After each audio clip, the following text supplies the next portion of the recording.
All righty. Happy Friday, ladies and gentlemen. My name is Casey Halpern, and I'm thrilled to be joined by my good friend, the founder of Badlands, the #1 subscription New York Jets podcast, Joe Caporoso. Joe, it is great to see you, my friend. How we doing? It's great to be back. I feel like this is like the 5th or 6th time we've got to talk this year. I'm very excited about it. Jets-Giants week. I mean, what else can we ask for here?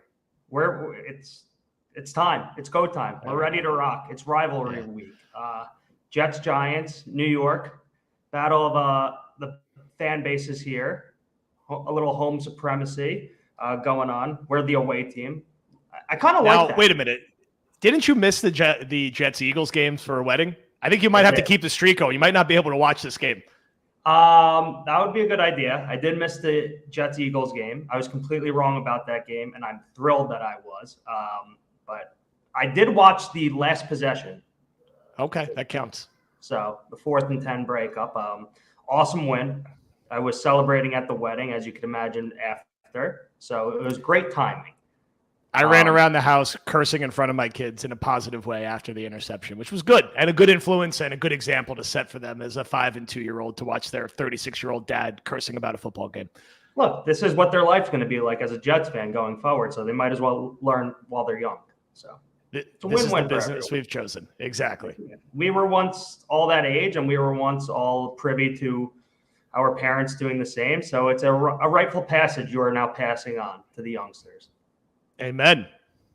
All right. Before we get into the game, how are you feeling about the Jets coming off a bye? They are 500, which when we discussed in August, we said if they were 500 going into the bye, that's a home run.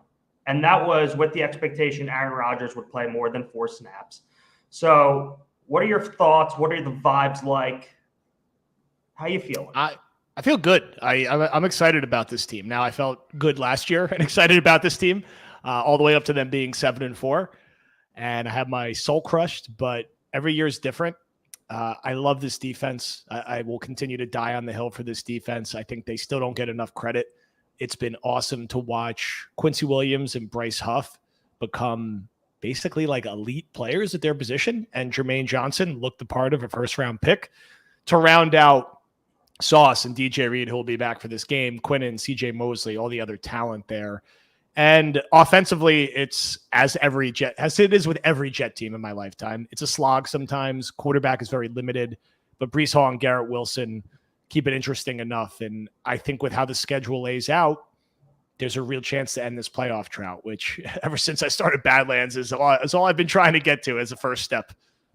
It's pretty remarkable that, as you said, ever since you started Badlands, which was what, four years ago? Obviously, it was on the pod being before, but before it became Badlands itself.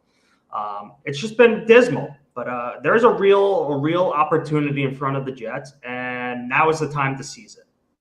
They have to kind of take control. This game, I know there's a lot of stuff around it, and it's sort of this like quote unquote rivalry.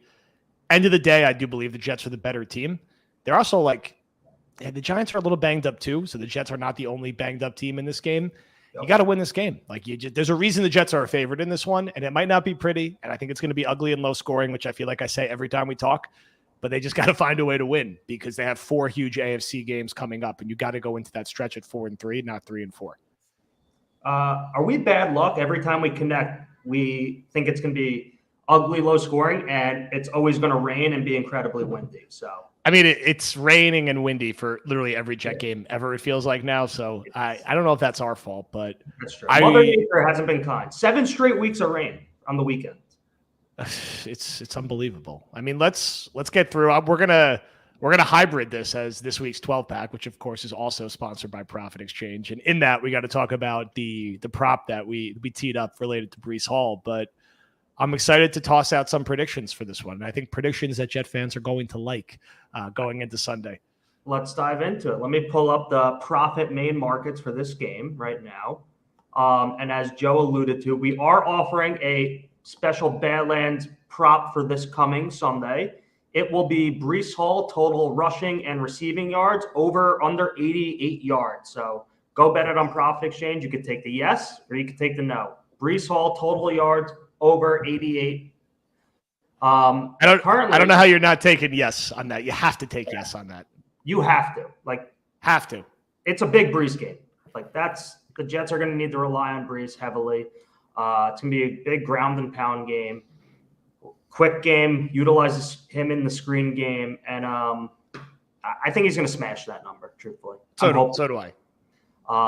But currently, Jets are minus 146 on the money line, and the Giants are plus 136. Jets are -3 at minus 110. What do you like here? I like the Jets money line. I'm not sure if I'm feeling ambitious enough for the -3. I like the under. I think which is 36 at the moment. I still like the under. I think this has the makings of both teams in the teens, like 17-14, 14-12 or something like that. I think you get the quintessential Zach Wilson, 160 yards, 1 turnover, 1 touchdown, sacked a couple times, couple nice throws, but I think he's going to struggle a little bit with this defense, but I think they'll get enough from Brees, and I think the Jets defense will play very well. Tyrod's a little scary, and he'll have a couple nice plays. I would have rather candidly played Daniel Jones, but I think this is going to be a signature game for the Jets defensive front and for Brees Hall. And it will be close, but even at 36, which is a comically low number, I still think the under. And again, with the weather, with these defensive coordinators, this has the makings of 6-3 at the half. And then maybe Brees breaks a big one in the second half. That is the difference overall. I do think the Jets escape in this one, though. And, this loss also kind of knocks the Giants back into borderline tanking discussion if the Jets could handle business. Yeah. I mean, look, as you said, this is definitely what I like to call a loser leaves town match for kind of both teams, in my opinion. It's must win for our Jets.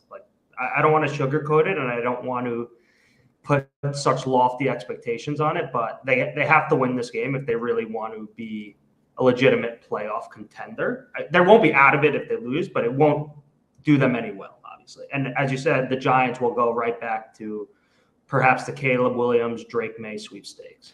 It makes the Jets, as you said, it's not a season ender, but it makes their path so much harder if they lose this game, because you got to be able to handle business in this one, in Washington, in some of those other ones on your schedule. So, you don't have to sweat it out when it comes down to all these tiebreakers. So don't give away the little head start you gave yourself by beating the Eagles by giving one back to the Giants. And it doesn't matter how ugly it is, but if the Jets can go 4-3 into this 4-game AFC stretch, they could even go 2-2 in those 4 and still be positioned relatively well as 6-5 going into their final 6 games. So they got to find a way to get it done, and also find a way to just start faster. Every game has been a very similar script for the Jets. It's crazy. Sluggish in the beginning, down double digits. They were down double digits to Buffalo, down double digits to Philadelphia, down, I think, almost maybe double digits at some point to Denver,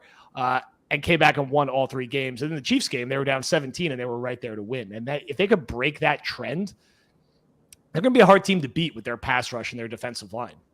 Yeah, I mean, they can't come out of the gate sluggish here. And you got to, as you said, you got to win the games you're supposed to win. And in this case, they are. They're favored by 3 points for a reason. They are the superior team here. I don't care how much Giants fans want to argue until their faces turn purple, but the Jets have a better team. They should be favored. They should win this game. They can't come out of the gates flat. Does it concern you that the Jets have really struggled off of buys lately? They haven't won since 2015 off of a bye, which is kind of crazy to look back on. Yeah, this stat kind of sucks, and it does concern me a little bit. But look, you like to throw some of those games out. With Salah's tenure, they haven't been great off a bye, but both of those games were in New England, so it was very specific game and situation. So it's not too big of a concern. This is a different team. They're playing a lower quality opponent, and I think if the Jets could get up in this game, the Giants' offensive line is bad, and it's banged up. And yes, Tyrod could run around a little bit, but he'll also he's not going to gash them if the Jets are able to beat him up relatively early. And I just like how their defensive line matches up against the Giants front. And this should be a game they win. I don't really know how else to put it. Like, they are a better team than the Giants. I know it's not a home game, but this feels like a 50-50 crowd. They get to play like in the comfort of where they are. They've had the benefit of a home game, a bye week, effectively another home game, and then another home game with the team flying cross country to them. You got to take advantage of these stretches of the schedule. And I think they will. And I think we'll leave saying what we say after most weeks this year. Defense is really good. Brees is really good. We got some real questions about the offense, but for now, we're 4-3. And you gotta keep it up here because it hasn't been pretty. But Buffalo won last night. They're 5-3. Miami's probably going to beat New England. They'll be 6-2. You can't afford to go 3-4, or you're really going to fall behind those teams. Yep, and especially just thinking about the wild card teams in contention as well. The Browns, they're hovering, they're surviving without Deshaun, and really, who knows what's going to happen with that. Bengals are obviously still in the thick of it. Playing against a former foe in Sam Darnold this weekend, probably. The Chargers, I'm not a fan of, but they have the Bears this weekend. They're still in it. They still have Justin Herbert, and then obviously we have them next week on Monday night. Look, they're favored for a reason, the Jets. They have to win this game. And as you said, it's kind of going to start up front on the defensive line. And I just was reading Twitter right before we got on here, and Andrew Thomas is actually now looking at like he's doubtful for Sunday, which would be big, obviously, for him not to play. He's obviously the Giants' best lineman. I think he's only appeared in 2 games this season so far. So his absence would be a plus for the Jets, obviously. It would make things easier on the Jets' defensive front. John Michael Schmitz, the Giants' rookie center, is also questionable, and so is Evan our old friend from the draft, JMS. The draft guy, baby. And Evan Neal, that turnstile, is also questionable. So Giants' O-line's in flux. The Jets' defensive line needs to come out fast. They need to come out strong, and they need to come ready to play in the first quarter. We can't sleepwalk out of a bye. We cannot do it. This is the game we get the 1.5 sacks from Quinnen Williams. That was my next one. Yeah, I think the Jets have, let's call it 4 sacks in this game. You get 1.5 from Quinnen. You get 1 from Jermaine. You get 1 from Bryce Huff, like you always do. And then you get the half sack from Will McDonald. So he gets on the board. So that's how I think you get the sack breakdown. I think you get a turnover that DJ Reed is involved in. He's due for one. And Jets win the special teams battle. I think you get a couple nice moments from Gibson on offense. I think Brownlee is active because Irv Charles is hurt and likely not playing. So maybe we finally get a little sneak peek of Brownlee. And I also think we get, I could be wrong here, but why not? I'll put it out there. I think we get the surprise Izzy is active. I don't know if he plays. Maybe he plays like 2 plays, doesn't get any touches, but I think he's active. I think the Jets have been reading the Badlands and the Jets Twitter tweets and have been in the Discord snooping around and hit some of these moves. And it seems like based on the national reporting from Adam Schefter that perhaps we'll see a Dalvin Cook deactivation on Sunday with a potential trade looming. Yes. That'll pave the way for Izzy. Izzy and Brownlee, we're almost there. A little more Ruckert, and we've checked all the boxes. Look, post-bye is always the time for rookies to really come along. So yes, this could be the starting point for Gibson and Brownlee to really just prove that they belong in the NFL, and they made the Jets roster as undrafted free agents for a reason, and they're going to contribute down the stretch. Look at us, optimistic Jet fans here. It's crazy. The bye week does wonders for us. It provides so much clarity. Amen. I mean, hopefully we don't have to now eat our words. Avi Raber, a coworker of mine, he's a Giants fan. He actually asked if we are worried about our run D against Saquon. What are your thoughts? Not really. I don't know if Saquon's fully back to being Saquon. I'm sure he'll rip off a big play at some point because he's a great player, but I don't think there's going to be enough there to swing this game. And as of today, in this exact moment, I'd take Brees over Saquon with what I've seen from both this year. So I think ultimately there won't be enough from Saquon there to push this Giants offense over the top. I'm with you.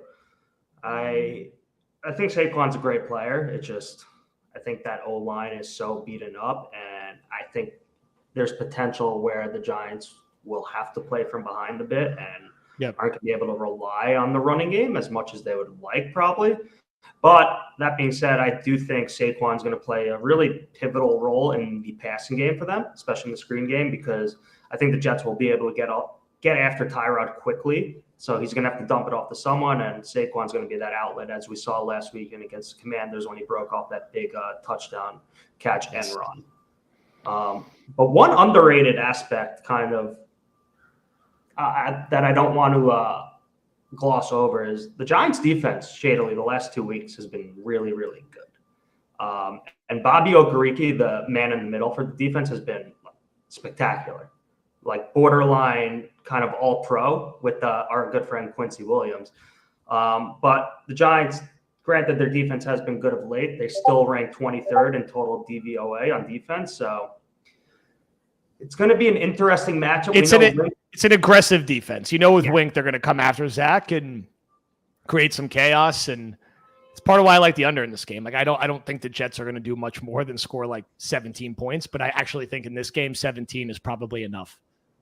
I do too. I'm just a little concerned about how much they like the blitz, and obviously the Jets have their own O-line issues. We all know Zach doesn't thrive under pressure. It's a polite way to put it. Yes, exactly.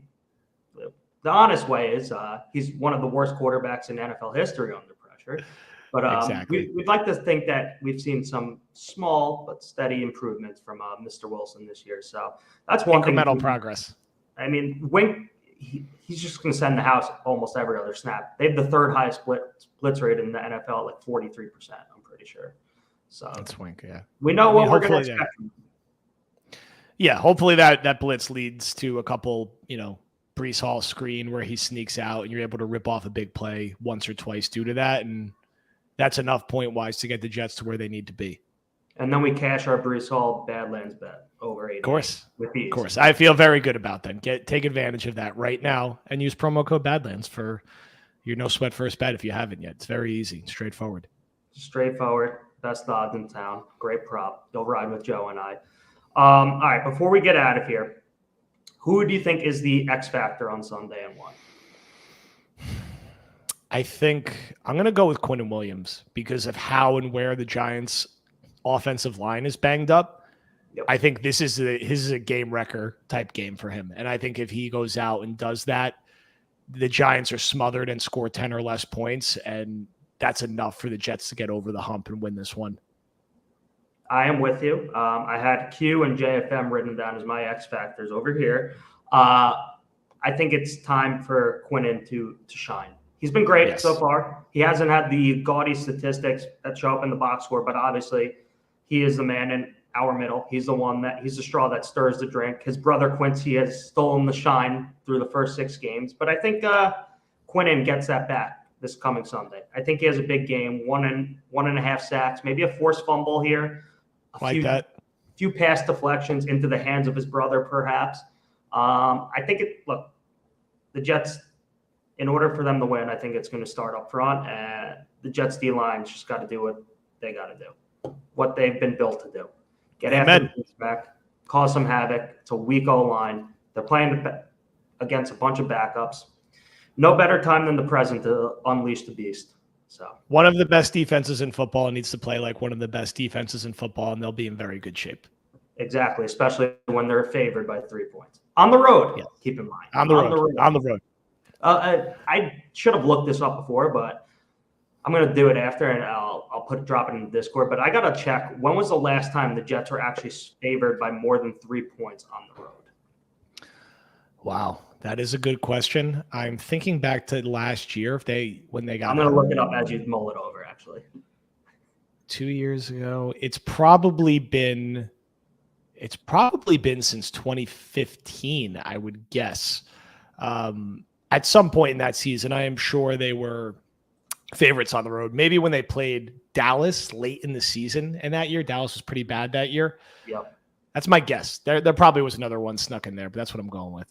All right, hold on. I'm pulling it up here. I apologize. This is, Jets in prime time late in the season in 2015 at Dallas. My guess is the last time they were favorites on the road. Maybe even in that Buffalo Week 17 game that they choked and lost to Tyrod Taylor. Wow. Joe, my friend, you are exactly right. The last time the Jets were at least a 3-point favorite or more was December 12th, December 19th, 2015, against the Dallas Cowboys, and the Jets pushed that game. That is Kembrell Tompkins had a huge catch in that one. See that my brain is just totally rotted with Jets information. It is truly disgusting how we are wired. And it's also truly disgusting that this is the first time in 8 years the Jets have been favored by at least a field goal on the road. We've endured a lot. Hopefully that ends this year and we go on to sunnier days. Well, hopefully we have a post-game party podcast from you on Sunday night and not a therapy one. But before we get out of here, let's just quickly recap our favorite picks for Sunday. And let's give out an upset we both like outside of the Jets-Giants game. So I'm picking the Jets to win this game and cover narrowly. Let's say 17-12. So they cover in the under. Quinnen Williams, X factor on defense. Breece Hall definitely hitting that profit exchange over. Upset-wise, nothing really jumps off the page to me. I think our guy Darnold is going to play well and get a win there. I don't know if that's necessarily considered an upset per se. I don't think the Pats are going to upset the Dolphins. I think that was a bit of a 1 week fluke situation. So those are the other two I'm going to have a keen eye on. And then if you're a Jet fan, it's time to start rooting against all the AFC North teams because that's who you're going to be competing with for wild card spots. Exactly. So Jets money line, we both like. Jets Giants under 36. I like Jets to win 20-13. Okay. If I were to pick a dog, I'm going to take the Carolina Panthers at +3 on money line, and them beating the Texans will help our Jets. So yes, they got to win a game at some point. I think this is the week. Post bye. A lot. They've been under kind of the eye of the storm a bit. Some interesting comments from head coach Frank Reich over the past 2 weeks. But I think this is the week they get up to Schneid. I think Bryce Young, he's going to have a good week. As we alluded to before, the post-bye rookie ascension, that will help them. Would be a nice help for the Jets too, as you said. It would be a big win. They would, but the Jets got to take care of business themselves. So we got to beat the Giants. It's a rivalry week. You excited for the game? Are you going? I'm not gonna go. I'm gonna hunker down here like a lunatic. The next game I'll be at, and we'll announce this next week, is with you at the Jets Falcons game on December 3rd, where we're gonna do the profit exchange, Chitty's Badlands tailgate, which we'll roll out all the details for next week. It's very straightforward. Just come eat, drink, and hang with us in the parking lot for the game. It'll be a great time. Eat, drink, gamble responsibly, and be merry. Excuse me. Amen. Amen. Joe, thank you so much for doing this. Had a blast getting the chat. What do you have to plug? Where can people find you? Floor is yours. Patreon.com/BadlandsTOJ. New content every single day. Come check it out. We'll have post-game preview and reaction live this weekend, and then content all throughout next week. Awesome. You heard the man. Go subscribe to the Badlands Patreon. Trust me, it's the best $10 you could spend every month. Truly, just unlimited content being pumped out daily. They don't sleep over there. Joe, had a blast. Let's go Jets, baby. Let's go Jets.